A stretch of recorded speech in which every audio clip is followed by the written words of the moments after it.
Alright guys, we are back. We're back here with Lothar. Lothar played the opening game. He played against, who was it? Cowfox. Yeah. It was a pretty interesting game. Well, I guess I have some opinions, but before that, what did you think of it? What did you think of the format? What did you think of how the game panned out? Okay, so first maybe about the format. Yeah.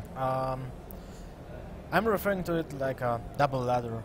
It's like you don't have any... Double ladder? Yeah, okay. You can't like predict what your opponent will be playing. Right. You have to pick two different decks, so you're playing like double ladders because... Yeah, two blind decks, two basically. blind decks, and you can't play the same deck twice if you lose with it, right? If you knew he was playing Control Mage, would you have picked something else? Well, I certainly wouldn't have been picking Handlock. Okay. Yeah, is that about as bad as it gets? That's like 10% win rate for Handlock in this matchup. Okay. So it's really, really bad. And what about the games? Well, first game, I was kinda like surprised by the card choices of Drain Life and Shadow Bolts. Voidwalker. Well, yeah, when he played Voidwalker, I still didn't figure out what deck is he playing. I did play my Web Spinner on turn 1 because I thought if it will be Zoo, then I want to have my options as wide as possible. So I want to get the draw from the Web Spinner on turn 1, so I can play the bow on turn 2 with coin and to take care of 2 minions while playing my minions in the future turns. But when he did just life tap on turn 2, I was like, okay, so this might be Handlock. Yeah. And I had to switch my playstyles. Have you seen Handlocks running Voidwalker? Yeah, that happened. Like, yeah.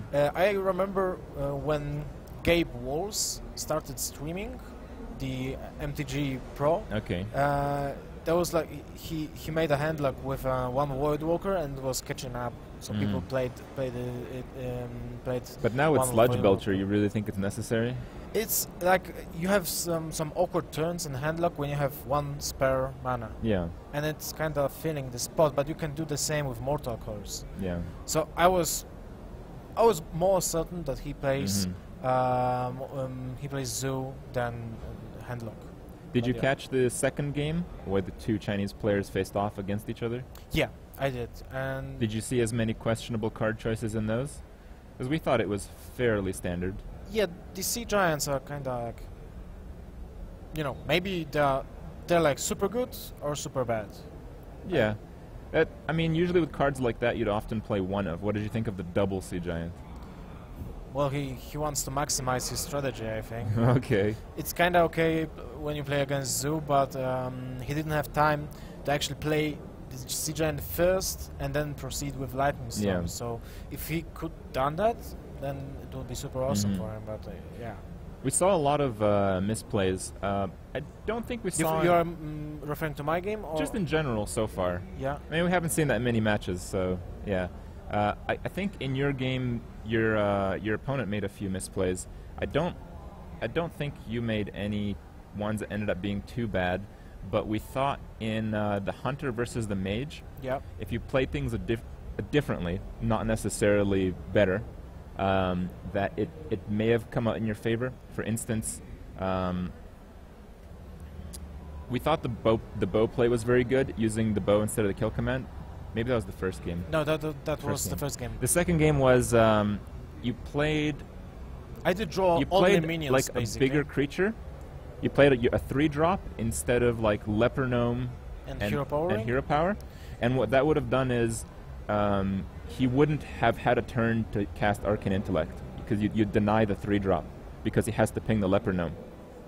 Yeah, that's might be true. But if I would go with Huffer and Leok or maybe even Misha, that would be like more damage incoming. So I thought it was the correct play because you're going with the RNG, but you want to get some bigger body on the table before, like to force your opponent to freeze Nova earlier than before. Because when he gets to play Blizzards on turn 5 with coin or 6, then you're being screwed over by the plays you're done with the turns before. And I had the plan to actually rush him down with minions I got, but Yeah, Blizzard.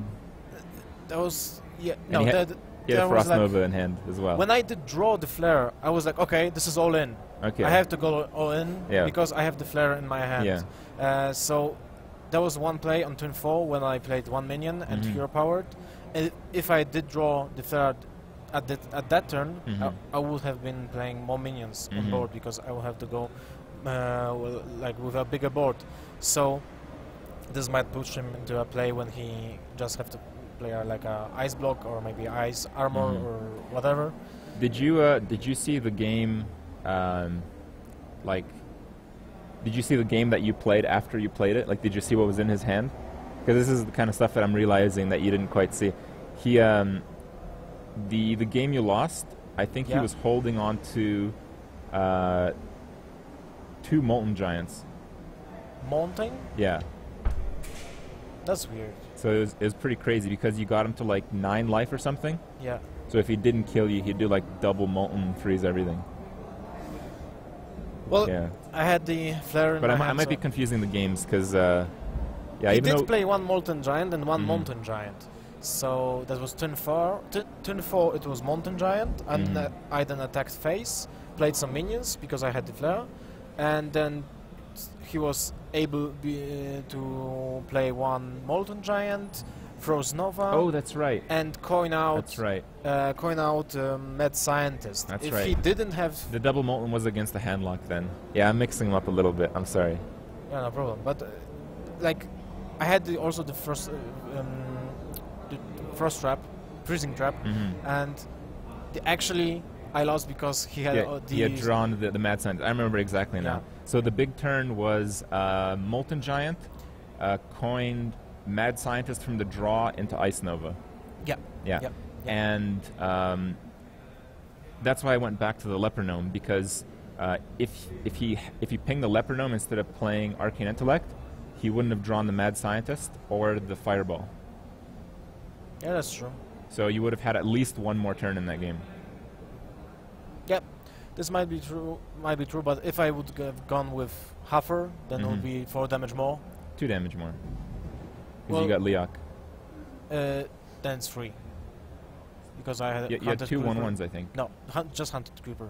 Okay. Then I played with Mad Scientist after that. Okay. So I had Mad Scientist, Hunted Creeper, and Leok. Yeah. So turn 1 was what was it? Turn 1 was Undertaker. Then he proceeds to Frostbolt my Undertaker. I played Hunter Creeper. Then turn 3 was Leok. Yeah. Yeah, I remember now. The brutal game was against the handlock, where he had 2 Frostbolts, Ice Lance, 2 Fireballs. Well, as I said before, and Ice Block. As I said before, the handlock against Freeze Mage matchup is kinda almost unwinnable. Yeah, it's pretty rough.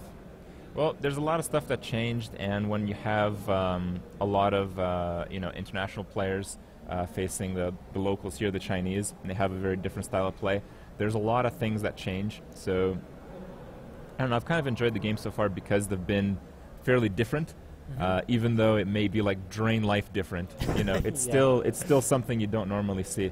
And I feel even though these cards might be strange, might in fact not be ideal, it kind of, doesn't it push you a little bit to, consider cards, consider plays that, you won't normally run into? I had to adjust, like, when there was a situation when I could have been attacking with Hunted Creeper to kill the Sludge Belcher's little slime, and I did it, and then I switched to attacking the slime with my Hound Master,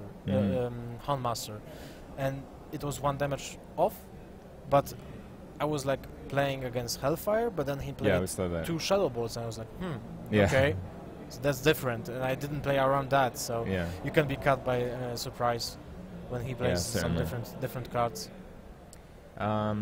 Another thing we talked about while the games were happening was in regards to how to adapt to the double blind deck format. Yeah.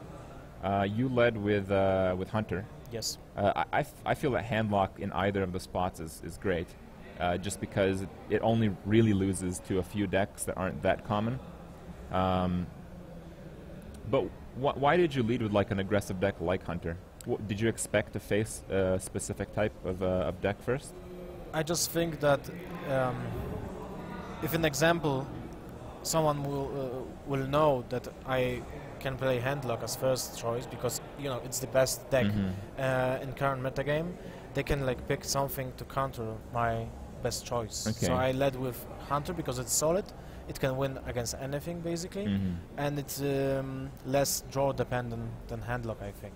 Like my opening Handlock was no giants, no Twilight Drakes, so you don't have to proceed like with other plays. Yeah, it was pretty funny to see the mage matchup, where he had all the handlock cards. Yeah, and I was like, oh, I have to lift up here. No, I don't, because he will rush me down eventually. Like, it's been rough. Yeah, well, you lost one, but you're not out yet. Yes, I have to win 2 more. You have to beat 2 other Chinese players. The 2 that were actually now playing. Oh, the 2 that just played. Yeah, the one with the shaman and okay. the priest. So you have to beat Icy Foxy and Lebo. You think your chances are good? I have to. You have to. Okay. All right. Well, the group stages will conclude late tomorrow, and we'll see how that ends up. And wish you the best.